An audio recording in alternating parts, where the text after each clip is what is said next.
comment faire pour avoir l'avis, le regard de l'autre partie, de la partie des victimes? Comment faire pour rééquilibrer? L'autre partie, c'est-à-dire que moi, j'interviens sous le volet du point de vue africain. D'accord. Voilà, c'est-à-dire que tous les débats que je fais, c'est toujours avec une ligne éditoriale stricte qui est le point de vue africain. Et le point de vue africain dit que le deuxième problème des sources historiographiques européennes, c'est qu'elles n'émanent pas d'individus neutres. Elles émanent de négriers, c'est-à-dire des gens qui sont impliqués dans le crime, qui commettent le crime, qui ont des intérêts privés et particuliers dans le crime. On peut pas nous présenter l'argumentaire de criminels comme étant des documents historifiables sur le plan moral. Parce que ces gens-là étaient tous assujettis à l'idéologie de la supériorité des races européennes par rapport aux autres peuples. À l'époque, il y avait ce discours racial qui a été organisé, orchestré pour justifier ça. Donc, on voit bien que il y a un problème de fond parce que qu'est-ce qu'elle dit, Simone Veil? Elle dit, attention!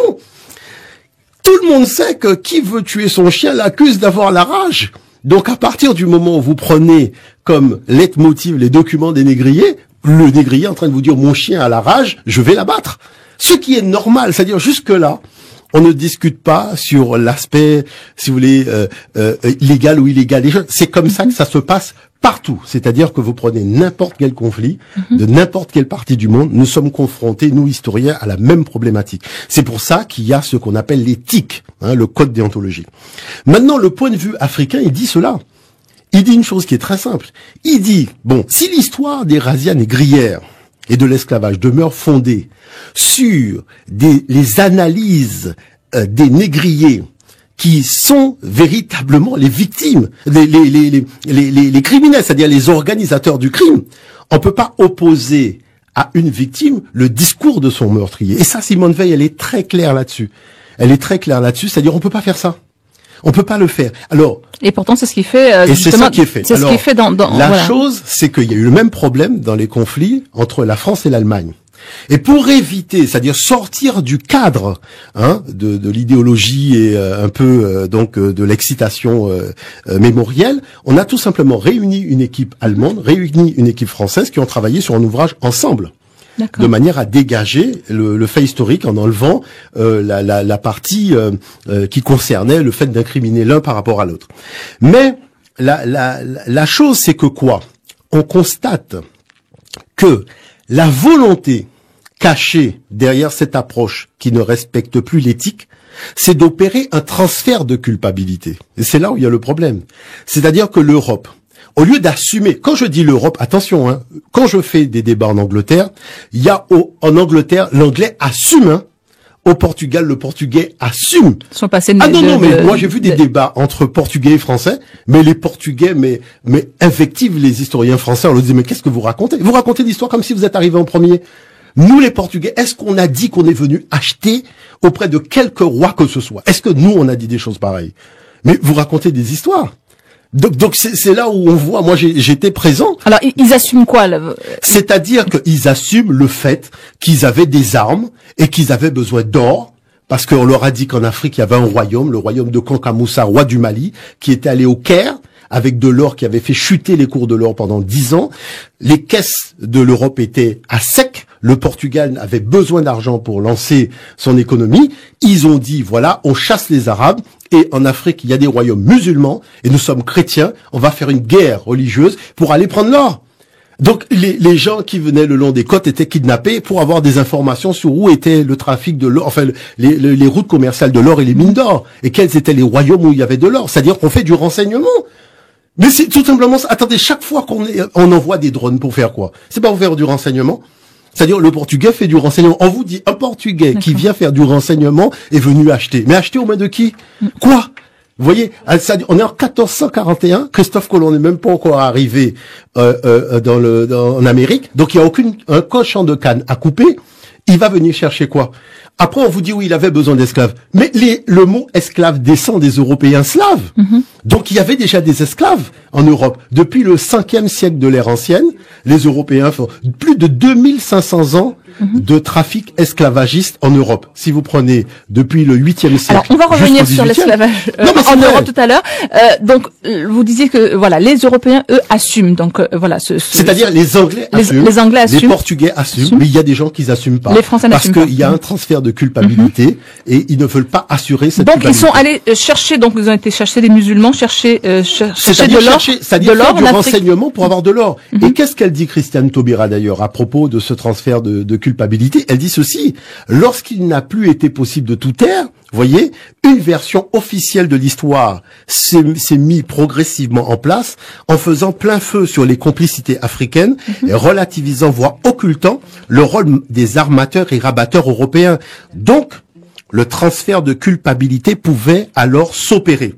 Et c'est pour ça que Monsieur Logossa dit le cliché du roi nègre, je dis bien le cliché du roi nègre, vous voyez, trafiquant d'esclaves, a donc été imposé. C'est-à-dire, c'est pas quelque chose qu'on peut démontrer scientifiquement parlant, parce que c'est faux. Moi, je vous dis, c'est faux. J'ai été devant Monsieur Deveau à la télévision, face à face, sur une émission sur la traite interne africaine. Et je lui ai dit, c'est faux, c'est nul et non avenu, qu'il raconte n'importe quoi, parce que moi, je vais vous dire quelque chose qui est très simple. Si l'Afrique avait eu 14 millions d'esclaves en Afrique interne, alors ce qui est très fort, parce que les Africains sont animistes, mais ils font de l'esclavage comme les rois européens qui sont judéo-chrétiens. C'est-à-dire la barrière sociale, psychologico-religieuse, ça n'existe pas. Donc on nous a menti.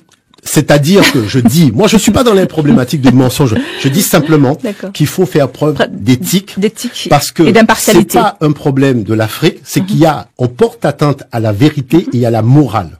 Très bien. Et là, il faut quand on dit que nos ancêtres ont vendu nos ancêtres, c'est tout à fait. C'est-à-dire que ça, ce sont des clichés. D'accord. Ce sont des clichés, c'est faux. Parce que je vais vous donner un exemple, et comme je le dis aux gens très simplement, vous vous rendez compte que vous avez 14 millions d'esclaves quelque part, et vous n'avez pas un mot pour définir ces gens-là avant l'arrivée des Européens. On est obligé d'utiliser un mot européen qui est esclave, et on n'a pas de mot africain.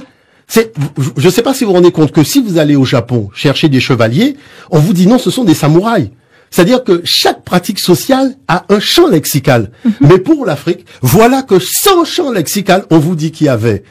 Moi, je ne sais pas faire des choses pareilles. Donc en fait, il n'y a pas d'esclaves en Afrique. Moi, je dis que, et j'ai dit ça aux Nantais, monsieur le maire de Nantes m'a invité face aux historiens nantais, et aux Nantais, je leur ai dit que compte tenu du fait que ce sont vos propres parents qui sont venus, vous êtes les personnes les mieux indiquées pour nous dire quel était le mot africain qu'ils ont utilisé pour dire voilà. Et tout le monde est resté silencieux. Parce que personne n'a rien vu. Parce que le mot esclave vient d'où alors? Le mot esclave, ce sont des Slaves, c'est-à-dire les Polonais, les Bosniaques, ce sont ces gens-là, ce sont des Slaves. Et moi, en anglais on dit slave. On dit slave. Et ces gens-là sont pas des descendants simplement, ce sont eux. Et quand je vais en Pologne et compagnie faire des conférences, on a l'occasion de se rencontrer. Les gens me disent mais l'histoire que vous racontez, c'est la nôtre, parce que nous. On a pris près de 12 siècles d'esclavage. Vous parlez de 400 ans, nous c'est 12. Et on était déportés à fond de cale de bateau à Venise. C'est-à-dire le fait de rasier les gens, même de les castrer et le déporter à fond de cale de bateau. Mais c'est les Européens qui ont inauguré ça. À l'époque où l'Arabie au 8e siècle envahit le sud de l'Europe. Mais le commerce des Arabes, c'est le trafic européen d'esclaves. Et c'est pour ça que sur le Maghreb, sur toutes ces côtes-là, il va y avoir un trafic énorme de vente de captifs blancs. Donc on peut pas venir nous sortir des histoires à dormir debout parce qu'il faut être quand même un peu sérieux. Vous voyez, vous avez une pratique dont la terminologie de A à Z provient de l'Europe. Et on vous applique cette pratique à l'Afrique sans jamais vous donner un seul mot africain qui justifie. Moi, je vous dis une chose, hein. Vous envoyez votre fils faire une après-midi d'arts martiaux. Quand il balance un coup de pied, vous lui dites, oh, tu as lancé la jambe. Il te dit, non, maman, c'est un washi magari.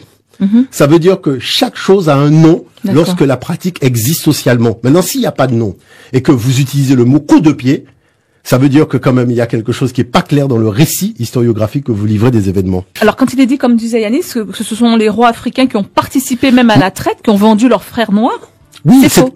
Alors c'est-à-dire que, vous savez, ce qu'il y a d'extraordinaire, c'est que les Portugais qui sont venus le long des côtes africaines, donc au XVe siècle, les Africains les ont tous tués. Ninao Tristão, Antonio Gonçalves, ils sont tous morts. C'est-à-dire que, comme les gars ont compris très tôt à quel jeu ces gars-là jouaient, ah ben, ils leur ont tendu des embuscades et ils les ont tués. Alors, s'ils étaient venus acheter, pourquoi on les a tués alors? Il faut quand même arrêter de raconter aux gens des histoires. Regardez Don Enrique. Je vous parle très précisément des chevaliers de l'ordre du Christ, qui avaient été financés par le Vatican, parce que le Portugal n'avait pas d'argent, mais on leur avait dit qu'il y avait de l'or en Afrique. Et c'est comme ça que le Vatican va donner les trésors des Templiers pour financer les expéditions. Don Enrique va créer les chevaliers de l'ordre du Christ et chaque navigateur portugais sera un membre des chevaliers de l'ordre du Christ. Je vous dis que vous allez sur Internet, vous tapez chevalier de l'ordre du Christ. Vous allez voir, c'est sur Wikipédia. N'allez pas plus loin que Wikipédia. Vous allez voir Don Enrique, toutes ces choses-là. C'est écrit noir sur blanc. C'est pas des choses et vous allez voir comment ils sont morts. Comment ils sont tous morts. Parce que le seul qui a pu échapper, c'est Lanzarote, qui était venu avec 27 navires et qui a failli y rester. Alors, moi, je vais vous prendre un exemple pour comprendre vraiment les choses. Moi, personnellement, quand j'étais en classe ici, donc quand j'allais à l'école, on me disait que les Européens sont arrivés en Afrique, ils sont tombés sur des sauvages cannibales qui volaient de liane en liane. Bon. Mais après ça, on vous dit que des rois ont vendu.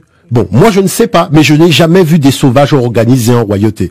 Parce que soit vous êtes sauvage, vous n'avez pas de roi, soit vous avez des rois, mais vous n'êtes plus sauvage. On peut pas être les deux.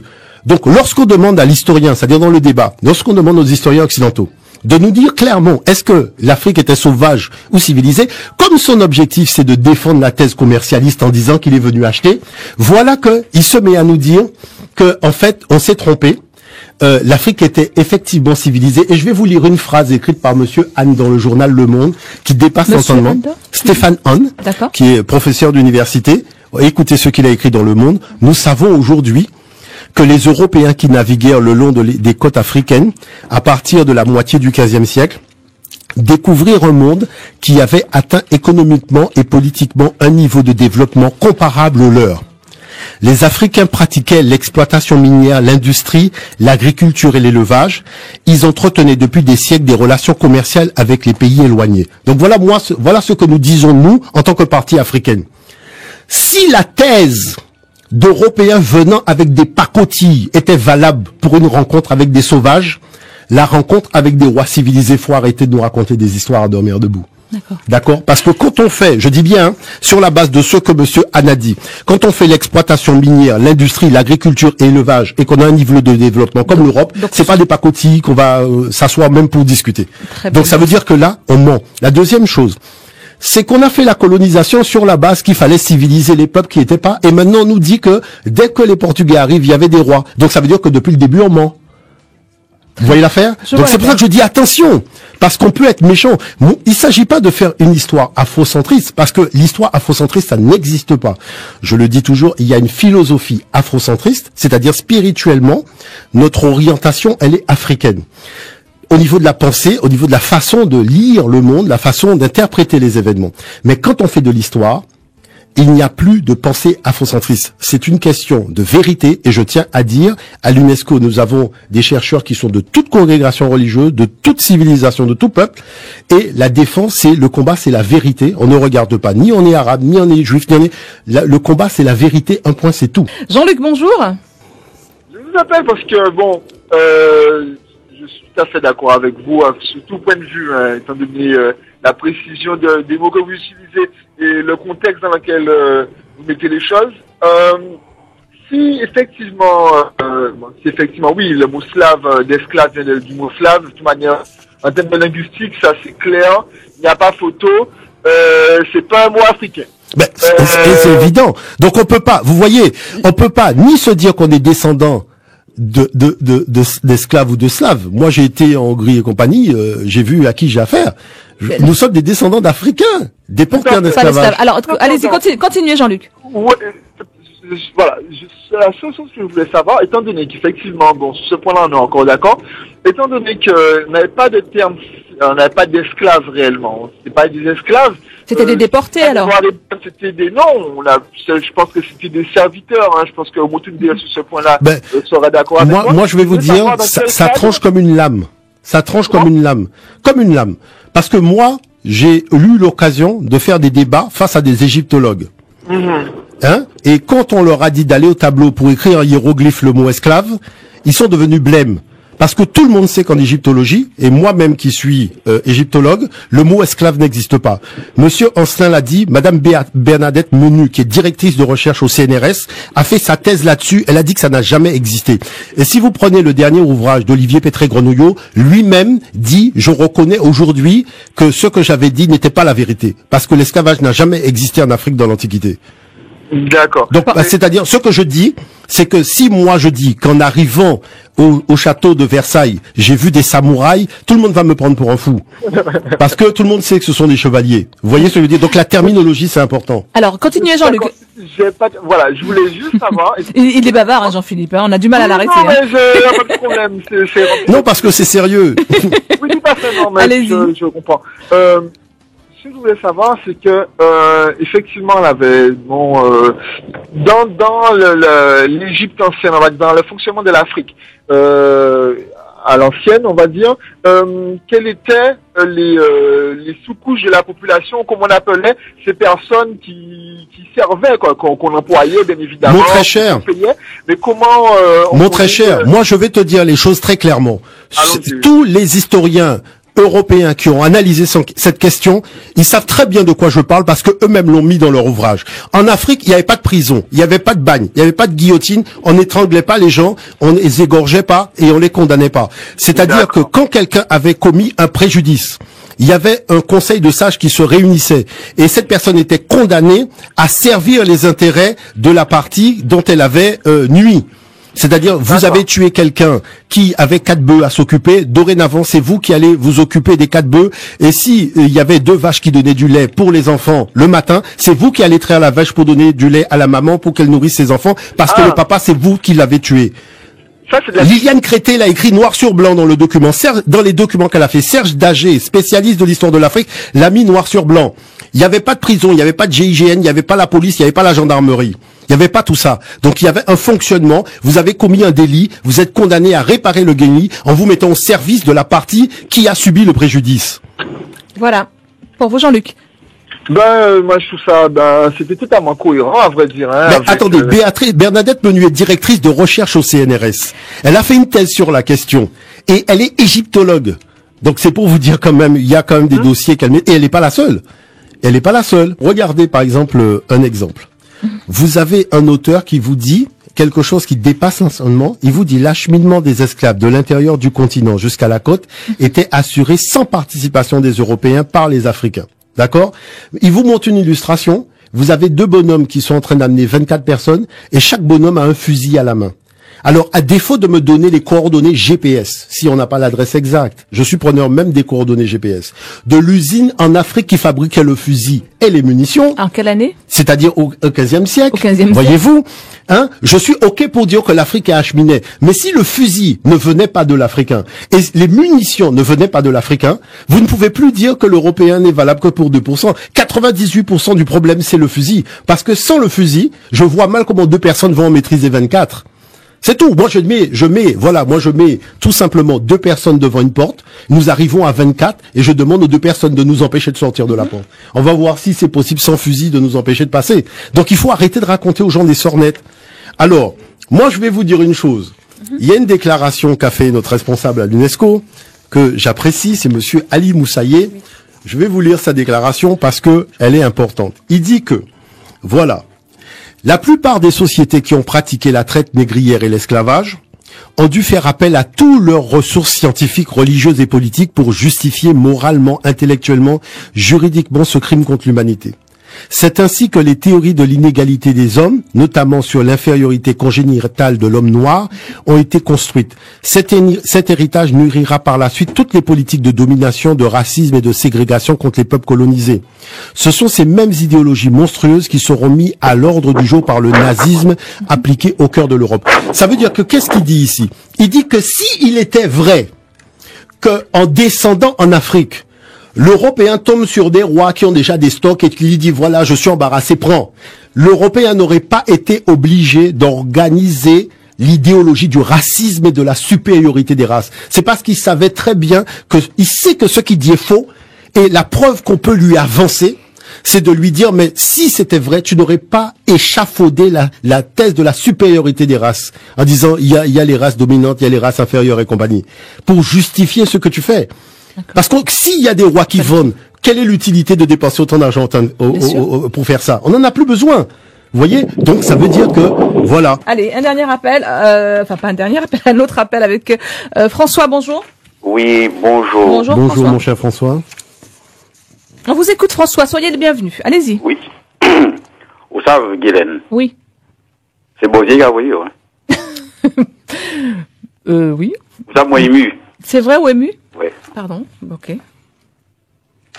Et, on t'a souhaité que vous continuiez.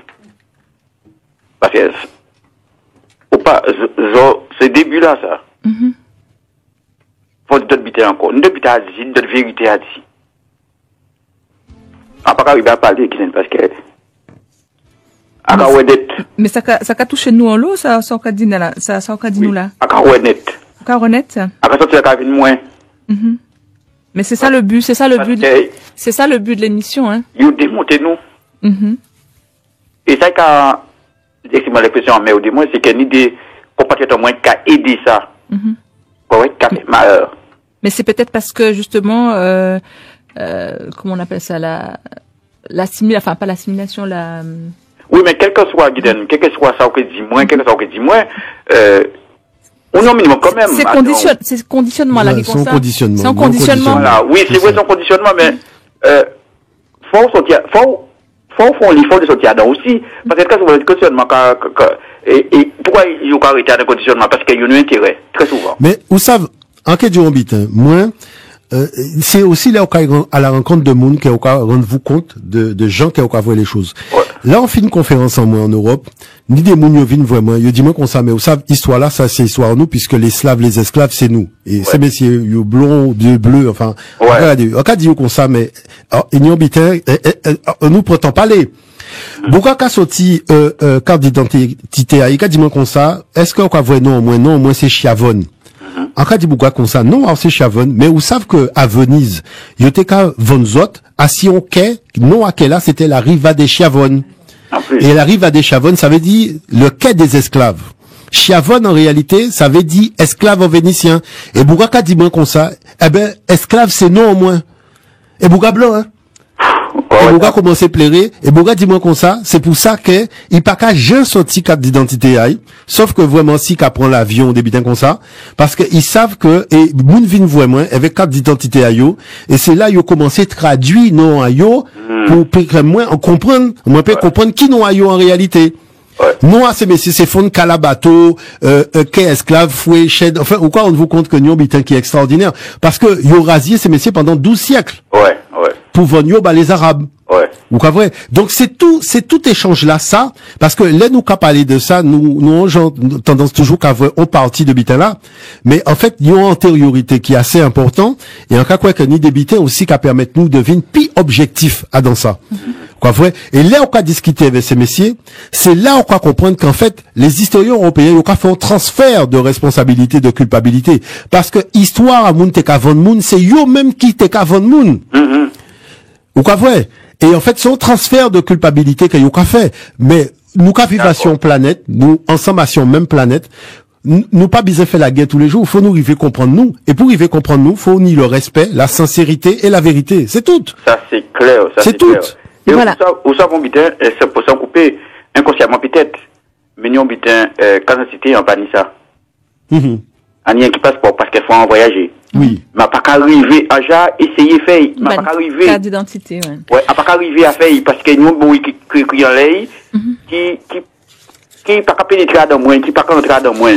Non, mais ça, en cas du Rambit, François, en cas du Rambit, vous savez, ça aussi, nous qu'à prendre temps analyser ça. En fait, c'est un sentiment que beaucoup de monde panie. C'est-à-dire que yo panie le sentiment que la justice fait. Hein? Yo ni un sentiment d'injustice. Et c'est ça qui fait que Joël Ursule dit tout ça, parce que, après un problème de Joël Ursule, c'est-à-dire que, en cas rendre moins compte, en cas au paquet de peuple, au Cameroun, tout ça, en cas rendre moins compte que tout partout, même aux États-Unis, gars, ça arrive aux États-Unis, tout partout, nèg ni un profond sentiment d'injustice. C'est tout pays. C'est ça le problème là, c'est tout. Bon. François, merci. Non, mais attends, Guylaine. Oui. remettre à genoux en pied. Excusez-moi. Font notre fait d'autres. Ok, fait d'autres, mais pas beaucoup. Ou pas obligé de mettre à genoux, mais nous que fait d'autres. Nous besoin. C'est travail à moi. Il n'y a pas de problème. Je suis là pour ça. Merci au pile. Merci, François. Oh, dis donc, c'est très émouvant. Alors, hein? je voulais rajouter quelque chose parce que, très rapidement, je voulais rajouter quelque chose. Vous savez, monsieur Arbulot, qui est le directeur de l'EG, qui est l'école de guerre économique, il est lui-même conscient que la notion de rapport de force, on peut pas, c'est un élément central de l'histoire. D'ailleurs, lui-même il dit, l'histoire de l'humanité est dominée par des rapports de force, identifiables dans les différentes étapes de sa progression, dont notamment la colonisation et l'esclavage. Donc il y a une notion de rapport de force. Vous savez que, à l'époque où Hitler va fonder le Troisième Reich, il y a 500 000 Juifs qui vivent en Allemagne. Et sur ces 500 000 Juifs, 150 000 vont écrire à Hitler pour lui demander l'autorisation d'intégrer le Troisième Reich. Donc ça veut dire qu'il y a eu des soldats juifs. C'est-à-dire que vous n'avez jamais entendu un historien français venir vous dire que les Juifs ont vendu les Juifs. Vous avez, au niveau de l'Amérique, des chefs indiens. Non, on est précis parce que Brian Rix a fait un livre dessus. Ça veut dire que dans l'armée d'Hitler, il y avait 150 000 soldats juifs. Et le dossier d'History Today que j'ai, qui a fait 10 pages dessus, Hitler passe en revue des Juifs, leur remet des grades, et beaucoup de gradés de gens récompensés étaient juifs. Même le gaz qui a servi à gazer les gens, le Zykombé, c'était un physicien juif qui avait mis au point le gaz. D'accord? Monsieur Haber, Fritz Haber. D'accord? Vous n'avez jamais entendu un historien européen venir dire que les Juifs ont vendu les Juifs. Vous avez des chefs indiens qui ont mené les colons à l'intérieur des terres américaines puisque les colons ne connaissaient pas l'intérieur des terres. Vous n'avez jamais entendu les gens venir vous dire que des chefs indiens ont vendu les Indiens ou ont été chercher Geronimo à l'intérieur des terres pour le vendre. Ça ne se dit pas parce qu'en histoire, il y a un statut qui s'appelle le statut de victime indirecte. C'est comme l'enfant soldat. Un enfant qu'on est venu rafler et qu'on va former au maniement des armes, hein. Vous avez beaucoup d'enfants soldats qui sont grands et qui écrivent des livres aujourd'hui pour raconter ce qui s'est passé. Mais on lui donne le statut de victime indirecte. La victime, c'est celui qui l'a descendu, mais lui, comme on l'a embrigadé dans un système dans lequel il y avait un rapport de force et il n'avait pas les moyens de se défendre, donc on lui accorde le statut de victime indirecte et c'est pour ça qu'il peut aller chez Chamarion aujourd'hui écrire un livre au lieu d'aller en prison. D'accord? Bon. Donc, moi, je dis que... Mais ne vous énervez pas. Non, mais c'est pas ça. C'est qu'il faut comprendre les choses. Moi, je dis que lorsqu'on nous montre des individus avec des fusils à la main, ce sont des victimes indirectes, au même titre que les 150 000 Juifs étaient des victimes indirectes, au même titre que les Indiens qui ont amené les colons à l'intérieur des terres sont des victimes indirectes. Et c'est pour cette raison que l'État d'Israël a reconnu le statut de victime indirecte, et tous les historiens le reconnaissent. C'est pour ça que pas une seule fois, je vous dis, vous n'avez vu un historien dire que les Indiens ont vendu les Indiens. On parle de l'extermination des Indiens d'Amérique. Donc, les Noirs qui ont, entre guillemets, vendu les Noirs ou qui ont aidé ou qui voilà, ce sont des victimes indirectes. Je vais vous dire une chose. Quand vous avez capturé un enfant le long des côtes africaines, que vous l'avez amené au Portugal pour le former au maniement des armes et que vous l'avez ramené adulte pour aller tout simplement à l'intérieur des terres chercher des gens, c'est une victime indirecte au même titre qu'un enfant soldat peut aller à Flammarion écrire un livre aujourd'hui. On peut pas le présenter comme une partie africaine parce que quand vous regardez le nom de ce monsieur, il s'appelle Roberto da Silva. Je ne connais aucun Africain qui s'appelle Roberto da Silva. D'accord? Et ou Yann McIntosh ou je sais pas quel autre nom, qui sont tous des noms soit espagnols, soit anglais, soit français, soit portugais. Ces gens-là n'ont pas de nom africain parce qu'ils ont été raflés petits. On les a amenés en Espagne, au Portugal, en Angleterre ou au Danemark, formés au maniement des armes, qui plus est, baptisés chrétiens, et on leur renvoie. Parce que moi, je suis un roi nègre, je veux capturer des gens, je vais lundi, dans les bois, je tire. Je n'ai plus de munitions mardi, comment je rentre? Je n'ai pas d'usine qui fabrique les munitions. C'est qu'il y a quelqu'un qui vient me livrer les munitions. Donc si cette personne-là ne venait pas me livrer les munitions, mardi je ne peux plus rentrer, mercredi c'est mort. Mais si je peux rentrer mardi, mercredi, jeudi, vendredi, c'est qu'il y a quelqu'un qui vient tous les jours me livrer les munitions. Donc le problème de fond, c'est qu'il y a quelqu'un qui a fourni l'arme du crime, les munitions du crime, le mobile du crime, et cette personne doit assumer. C'est de cela dont nous parlons. Nous ne sommes pas là pour juger. Nous ne sommes pas là pour juger. Ni c'est bien, ni c'est mal. On dit tu assumes. Et tu arrêtes de venir raconter des histoires d'Homère debout aux gens. Il faut que les récits soient objectifs. Voilà. Et sérieux. Il faut que ça soit sérieux, parce que si je vous dis que venir dire par exemple que oui, c'est mon arrière-grand-père qui a fait, je l'ai pas connu, donc je ne peux pas considérer que je me sens concerné par cette histoire. Mais quand le notaire appelle ce monsieur pour hériter de la villa, du bâtiment et du terrain qui appartenait à son arrière-grand-père qu'il n'a pas connu, pourquoi il signe le papier du notaire? Parce que devant le notaire, comme par hasard, il le connaît là. Jean-Philippe, attendez, je voudrais quand même avant la fin, vraiment il nous reste à peine 5 minutes, on ne pourra malheureusement plus prendre d'appel. C'est vrai que c'est passionnant, on va faire comme dit non, parce que quand j'ai discuté avec les Nantais, voilà, mais j'ai dit mais on va où là? Soyez au moins honnête. Quand François, comme dit François, on va être obligé de faire 2, 3, 4 volets là-dessus. Jean-Philippe, moi ce que j'aimerais savoir, c'est que justement, quelles sont les répercussions de tout ça au niveau de notre jeune génération? Voilà, quels sont les effets, le fait que l'histoire n'ait pas été écrite correctement au jour d'aujourd'hui, voilà, en 2015, quelles sont les répercussions? Moi, j'ai toujours dit que le problème de la date de la commémoration, ce n'est pas mon problème. D'accord. Parce qu'il y a 365 jours dans l'année, on va trouver une date. Mais ce qu'il faut savoir, c'est qu'on ne peut pas laisser une histoire basée sur le récit des descendants des négriers. Que vous disent les enfants? Mais les enfants disent, quand vous allez dans les écoles, on parle des Noirs, c'est Sida, Ebola, l'Afrique sauvage, cannibale, des nègres qui ont vendu. C'est-à-dire, c'est extrêmement négatif et ça détruit complètement l'intégrité de l'enfant. À tel point que les réunions que j'ai fait avec les enfants, mais il y a un moment j'ai perdu la parole. Parce que l'enfant a l'impression qu'être noir aujourd'hui, en 2015, c'est une tare. C'est être une tâche dans l'histoire de l'humanité. Alors que l'Afrique a inventé les mathématiques, l'Afrique a inventé l'écriture, l'Afrique a inventé la religion. Tout le monde vous parle de papyrus, de parchemin. Mais le papyrus, c'est qui l'a inventé? Les premiers textes sacrés sur papyrus, c'est qui les a écrits? Pharaon, c'est lui qui a formé Moïse. C'est pas moi qui le dis, c'est la Bible qui dit. Il dit, Moïse a été formé dans les temples de Pharaon. Alors si Pharaon était le diable, qu'est-ce que Moïse faisait dans le temple du diable? Je dis que, attendez, Jésus, quand il voulait se faire cacher, il est venu en Égypte. Si l'Égypte c'était la terre du diable, que fait Jésus en Égypte?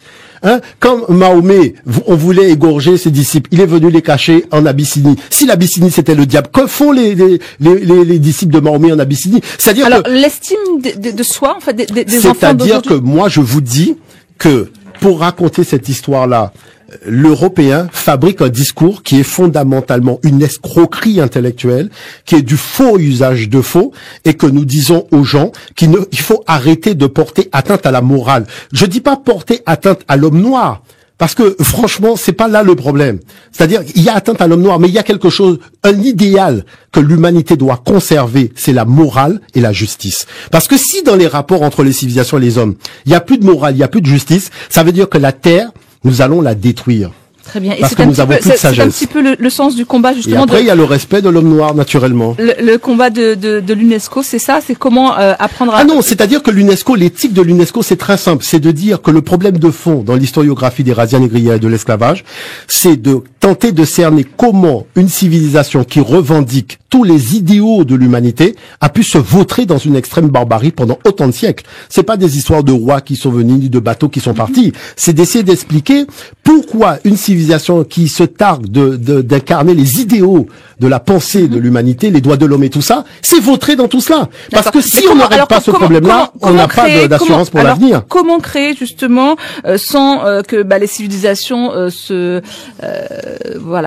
que les histoires se chevauchent entre elles, quoi. C'est-à-dire créer les bonnes conditions du vivre ensemble, parce que c'est-à-dire que les bonnes conditions du vivre ensemble, il faut déjà créer les conditions d'un débat. Il faut pouvoir débattre. Moi, j'ai parlé à Monsieur Sarkozy quand il a dit que les Noirs sont pas rentrés dans l'histoire. J'ai dit, Monsieur Sarkozy, il y a des Noirs au Panthéon. Est-ce que vous pouvez nous dire qui sont ces Noirs-là? Devant tout le monde, il a dit qu'il sait pas. Vous voyez? Donc, on fait des discours. Quand Guénaud, qui a écrit le texte, vous lui dites, dans quel département français se trouve le Congo-Brazzaville? Il vous dit pourquoi vous dites ça? Parce que De Gaulle a dit que la capitale de la France libre est le Congo-Brazzaville, et le gars écrit un discours pour dire que l'Afrique n'est pas rentrée dans l'histoire. Mais comment peut-on être demeuré à ce point-là? Félix Eboué, il n'était pas au Tchad quand l'autre a fait l'appel. On dit l'appel, mais qui a répondu à l'appel? C'est pas Félix Eboué qui était au Tchad? On célèbre l'appel, mais la personne qui a répondu à l'appel, on célèbre pas l'appel. Et quand il est au Panthéon, personne n'en parle. Il faut que ça soit Gaston Monnerville qui dise, il faut faire une action pour que quand même Félix Eboué soit au Panthéon, puisque c'est lui. Vous savez ce qu'elle a dit, la dame qui a fait le discours quand Félix Eboué est mort? Elle a dit que De Gaulle est un va-nu-pied avant de rencontrer Félix Eboué. Vous comprenez ça? Et Félix Ebo était en Afrique, il était au Tchad. Et venir dire aux gens aujourd'hui que l'Afrique n'est pas rentrée dans l'histoire, alors que la bataille de Bir Hakeim, où on a battu les Allemands, a permis aux Européens de voir qu'il était possible de vaincre l'armée allemande, et c'est comme ça qu'ils ont pu organiser le débarquement, et venir nous dire qu'on n'est pas rentré dans l'histoire, quand l'écriture vient d'Afrique. Non, mais c'est-à-dire que moi, ce que je dis une chose. Allez, il faut se fixer des limites. En deux phrases. Non, je dis que nous avons aujourd'hui, nous sommes arrivés à une extrême, c'est-à-dire ni les gens du Nord, ni les gens du Sud ne peuvent garantir l'avenir pour les jeunes générations. C'est pour ça que je dis il faut faire stop. Il faut revenir à la sagesse, il faut recréer les conditions de la morale, réparer ce qui a été cassé et arrêter de nous raconter des histoires qu'on ne réparera pas. Il faut réparer parce que c'est une affaire de morale et si l'Europe dit qu'elle est des droits de l'homme, il faut pas le dire en bouche, il faut le montrer dans les actes. Et c'est même pas une affaire d'argent, c'est une affaire de morale. Merci infiniment, Jean-Philippe Omotunde. Je vous remercie, mes très chers. Il y a tellement de choses à dire. Allez, on va revenir pour le 3e, 4e, 5e volet s'il le faut. Ah oui. En tout cas, merci infiniment. C'était un grand plaisir. J'espère que vous avez pris autant de plaisir que nous également. Voilà, à écouter tous ces récits. Merci.